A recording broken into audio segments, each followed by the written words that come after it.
seperti yang kalian inginkan tadi, kita membahas tentang travel. Ya, sekali lagi tentang travel yang ada di Indonesia yang sudah bukti. Ya, saya sendiri belum ada bukti ya. Ini cuman saya sadalku hilang.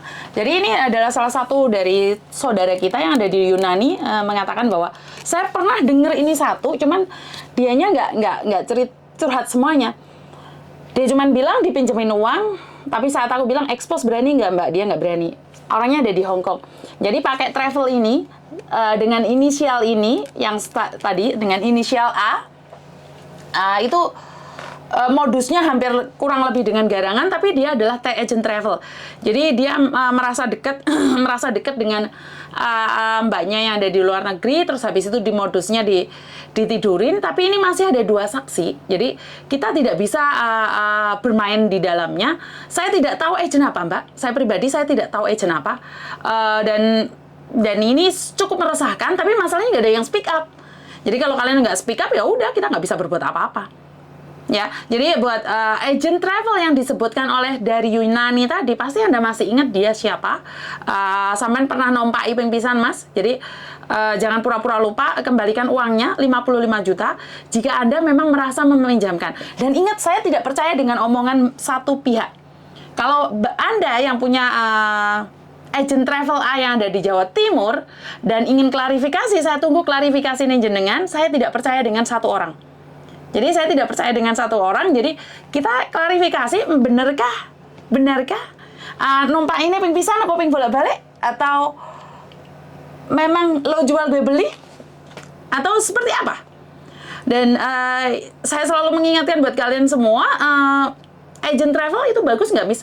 Menurut saya bagus karena kita bisa lebih baik lagi untuk menemuin keluarga. Tapi karena saya nggak bisa ngomong apa-apa, Mbak, karena memang kita itu punya uang tapi kita nggak punya kasih sayang, karena kita menganggap ya udah kita cari uang aja, tapi ternyata kita kehilangan kasih sayang, bahkan kehilangan uang. Jadi buat Anda agent travel A yang ada di Jawa Timur, oke, yang ada di Jawa Timur, saya tidak komen apapun tentang kehidupan Anda. Kalau Anda ingin klarifikasi silahkan, daripada entar kalian terkenal duluan.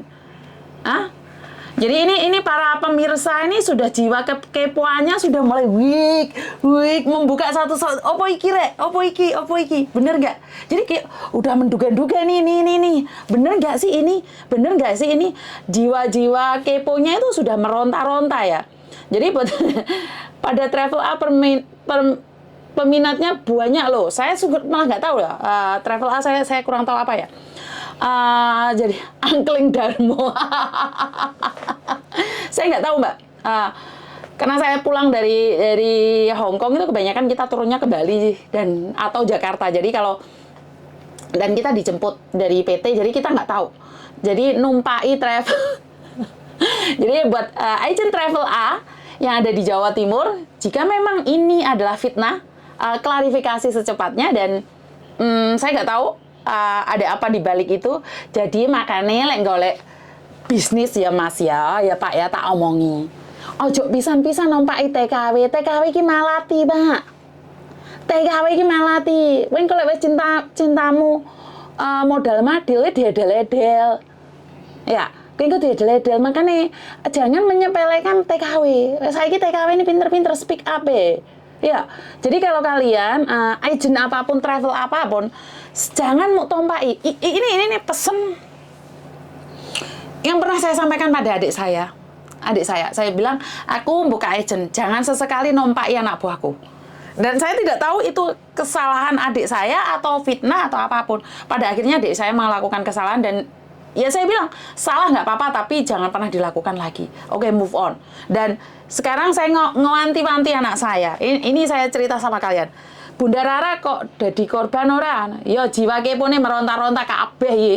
TKW suhu kok dilawan. Ya. Jadi ini kenapa saya wanti-wanti pada adik. Adik saya pernah melakukan kesalahan tentang perTKW-an, dan anak saya. Sekarang itu saya didik anak saya. Didik Thomas. Saya bilang sama Thomas, jangan pernah pacaran sama TKW. Sebentar ya. Halo? Halo? Halo.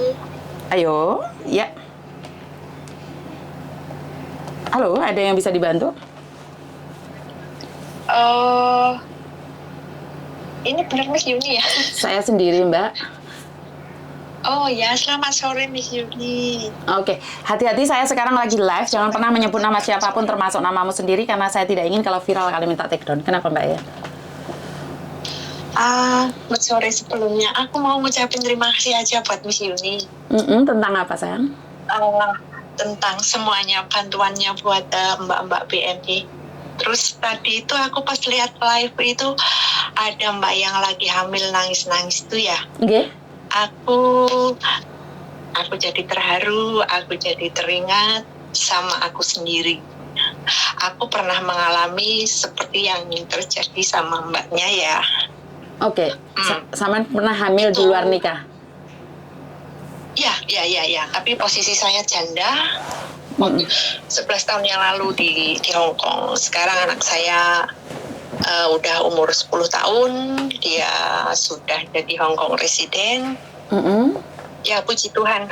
Ya intinya saya tadi nangis sih dengar mbaknya cerita. Terus aku terima kasih sama Miss Yuni udah mau kasih bantuan sama mbak-mbaknya.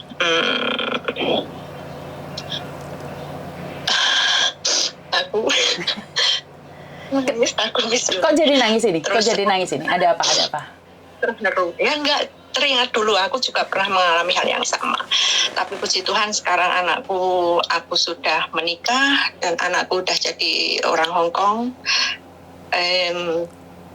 Ya, dan dulu pun aku pernah ya Miss Yuni waktu aku masih hamil, aku melahirkan di Hong Kong juga, aku tuh hamil 8 bulan. Ada mbak-mbak Indonesia juga yang waktu itu bareng sama aku periksa di rumah sakit, tapi dia terpaksa harus pulang ke Indonesia setelah melahirkan. Nah, akhirnya dia pulang ke Indonesia, kita teleponan, kontak-kontakan gitu, tapi dia ditolak keluarganya. Ibunya sama bapaknya menolak kedatangannya dan bayinya. Nah, temanku itu, nggak usah aku sebutin namanya ya, temanku itu telepon aku. Waktu itu aku masih di Hong Kong lah, aku bingung gimana caranya mau nolong. Aku nggak tahu, aku sedangkan di sini juga dalam keadaan hamil. Nah, terus akhirnya aku terpaksa nelpon mamaku ya. Aku bilang, Ma, temanku pulang dari Hong Kong, dia bawa bayi, tapi sama keluarganya nggak boleh pulang ke rumah, terus gimana? Lah sekarang di mana? Masih di bandara di Jakarta, aku bilang gitu. Loh, suruh pulang sini aja. Aku juga kaget loh. Mamaku padahal nggak kenal temanku itu siapa, malah suruh pulang ke rumahku. Terus aku telepon temanku yang masih di bandara supaya pulang ke rumahku. Terus aku kasih alamat, dia menuju rumahku. Waktu itu harus ganti pesawat. Akhirnya keluargaku jemput dia 1 hari kemudian, dia sampai di kotaku. Nggak usah aku sebutin kotanya juga ya Miss Yuni. Keluargaku jemput dia sama anaknya.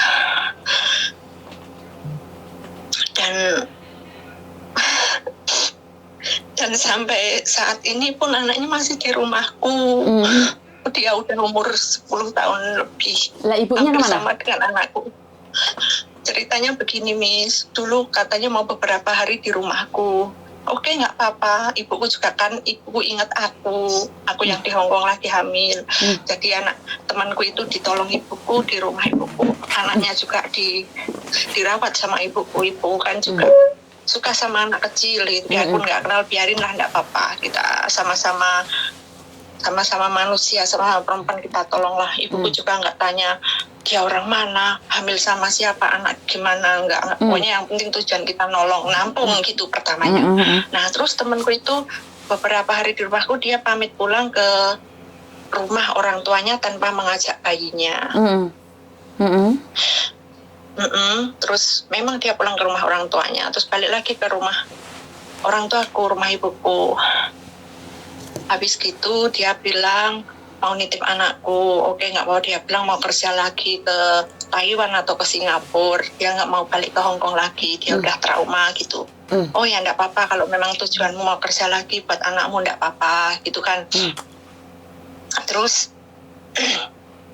akhirnya dia masuk PT, proses ke Taiwan. Terus dulu dia janji katanya mau kerja, kalau udah kerja dia mau kirim buat beli susu atau pampers buat anaknya. Oh ya enggak apa-apa, yang penting kamu kerja dulu, anakmu biar di sini dirawat ibuku. Aku bilang gitu, kamu enggak usah mikirin apa-apa, yang penting kamu sehat, kamu kerja, nanti kamu bisa ngumpulin banyak uang buat merawat anakmu yang di ibuku ya.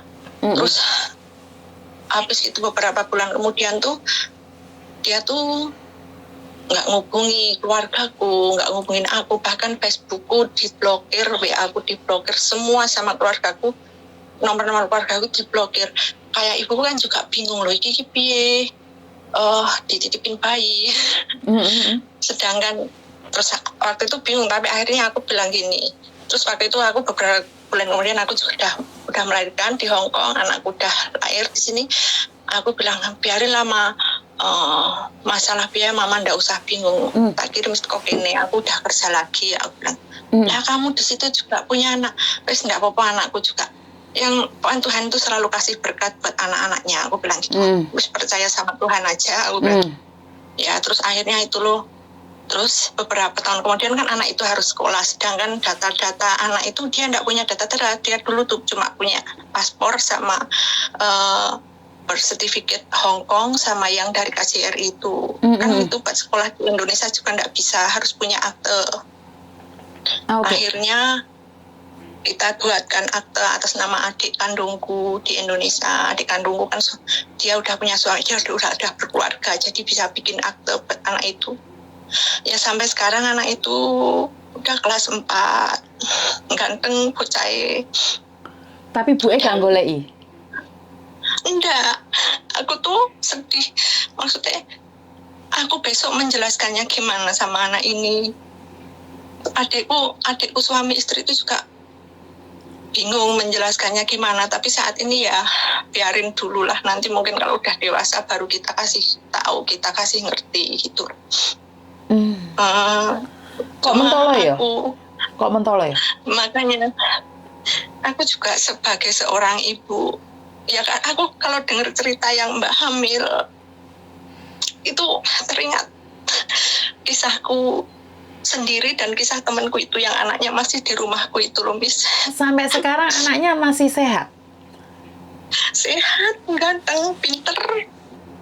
Dan biarpun keluarga kami keluarga Kristen ya, Miss Yuni, anak itu kan, temanku kan orang Muslim, anak itu sama mamaku juga dimasukkan tempat ngaji. Jadi kita nggak memaksakan anak itu untuk ikut kami sebagai orang Kristen ya.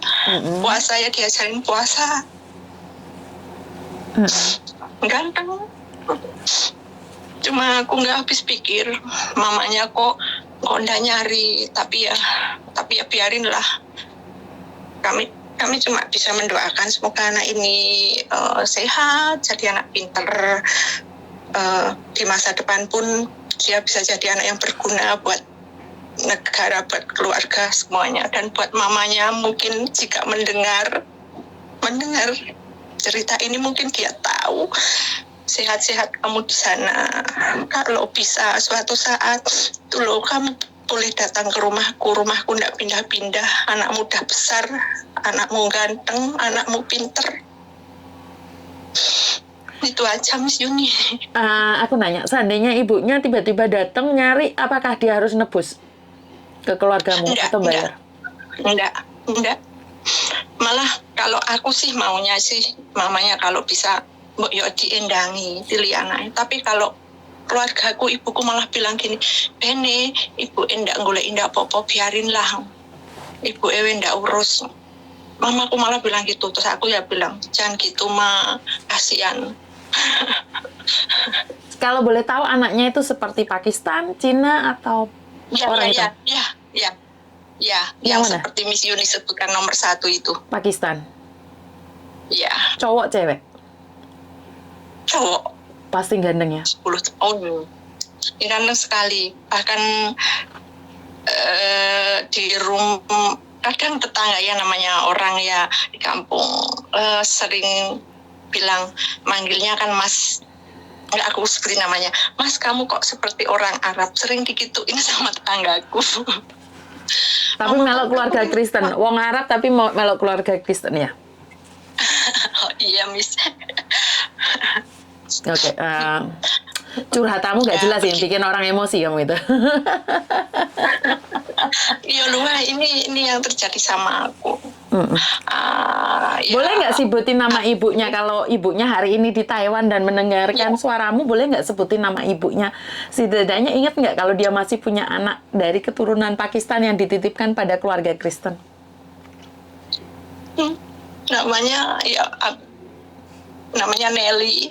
Ya, dulu di Hong Kong. Dia udah aku anggap adik sendiri. Oke. Itu anak muda besar, Nelly. Oke. Aku sering aku di sini kan juga punya anak, Miss, dan aku udah menikah. Anakku, aku maksudnya kalau mandang anakku lagi tidur, aku juga sering ingat anak angkatku yang Pakistan yang di Indonesia itu. Maksudnya kalau anakku kan maksudnya ketungguan ibu selalu sama mama, sedangkan dia ya memang mamaku nggak membeda-bedakan cucu sendiri. Dia kan otomatis termasuk cucu angkat gitu ya. Keluarga kami nggak membedakan. Cuma kadang aku ingat anak itu sedih, sakno. Terus tadi cerita Miss Yuni yang nolongin mbak-mbak yang hamil. Yang besok kalau anaknya udah lahir, Miss Yuni bersedia kasih tempat buat menampung ibunya dan anaknya, dan ibunya mungkin ingin kerja lagi ke Hong Kong atau ke negara lain. Aku jadi terharu sekali. Terima kasih, biarpun aku nggak kenal sama mbak-mbak itu. Terima kasih sama Miss Yuni, aku kok. Wes Mbak, ojo nangis Mbak, aku malah nangis gimana? Aku nangis tenan kok. Oke. Oh iya, Miss Yuni. Aku ini Miss Yuni, misalnya ada mbak-mbak di sini yang hamil atau mungkin punya anak, aku juga pengen bantu beliin susu buat mamanya, buat babynya gitu loh. Itu piye caranya, Miss Yuni? Nek sampean nggak keberatan, sampean boleh antarkan ke rumah saya karena kebetulan ada yang lagi hamil dan butuh susu. Oh iya. Nanti saya libur kerja, saya tak ke rumah Miss Yuni. Siap. Tak ngajak anakku. Siap. Anakku ya Blackman loh, Miss Yuni. Anaknya sampean di Blackman.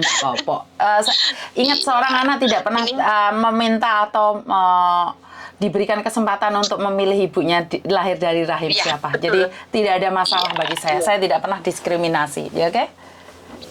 Ya, Miss Yuni. Oke. Ya, pokoknya buat Miss Yuni, semoga sehat selalu, diberkati selalu, buat mbak-mbaknya semua sehat-sehat selalu, jaga diri baik-baik. Oke. Kita kerja buat keluarga, gitu aja, Miss Yuni. Matur nuwun. Terima kasih. Oke, bye-bye. Bye-bye. Oke. Aduh, kita lagi bahas iku apa ya?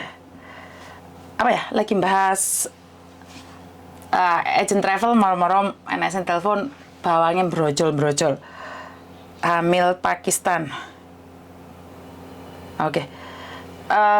Buat Mbak Nelly yang saat ini ada di Taiwan, yang pernah melahirkan di satu tempat di keluarga Kristen, Mbak, sekarang anakmu udah umur 10 tahun dan dia cakep banget. Dia sudah dewasa. Dia lahir di keluarga Kristen tapi dia besar sebagai Muslim. Jika kamu ingat bahwa kamu pernah melahirkannya, ambilan Mbak. Mungkin orang lain sayang sama dia, tapi takutnya kalau sudah dewasa dia akan menanyakan bahwa ibunya mana gitu loh. Jadi saya pribadi, saya tidak peduli dari keluarga mana ya, karena memang seorang anak lahir itu tidak pernah menanyakan atau tidak pernah diberikan kesempatan untuk memilih rahimnya siapa. Jadi saya nggak mau komen banyak karena saya ngerasain kalau itu adalah saya sebagai anak. Saya akan sangat sedih sekali. Saya tidak peduli, saya tidak punya bapak kalau memang saya hasil dari perbuatan aib kalian, tapi terima kasih sudah melahirkan saya, terima kasih. Tapi aku juga ingin tahu ibu kandungku. Jadi buat Mbak Nelly yang saat ini ada di Taiwan, ingat kamu pernah punya anak yang kamu tinggalkan di satu tempat. Anakmu udah besar 10 tahun. Ya nggak bisa ngomong apa-apa sih Mbak. Ini yang seringnya baper-baper itu kayak gini. Nah, benci curhatan kayak gini. Saya tuh lebih suka kayak bengok-bengok karo ngamuk-ngamuk. Jadi saya tuh lebih suka bengok-bengok karo ngamuk-ngamuk. Tapi lewes masalah anak kecil, masalah rumah sakit, saya tuh baper. Jadi aku minum obat Mbak. Jadi aku nggak puasa hari ini. Aku minum obat. Jadi sembuh aku nanti ngomong apa, gak iso ngomong Mbak. Nggak bisa ngomong ya. Jadi derita TKW itu sangat macam-macam sekali ya. Jadi dari garangan, dari ini, dari itu. Wes saya ngomong aku Mbak. Saya sudah live 1 jam, jadi sudah sangat panjang sekali. Nyesek banget, jadi saya nggak bisa ngomong apa-apa. Suami saya barusan masuk karena lihat saya minum obat.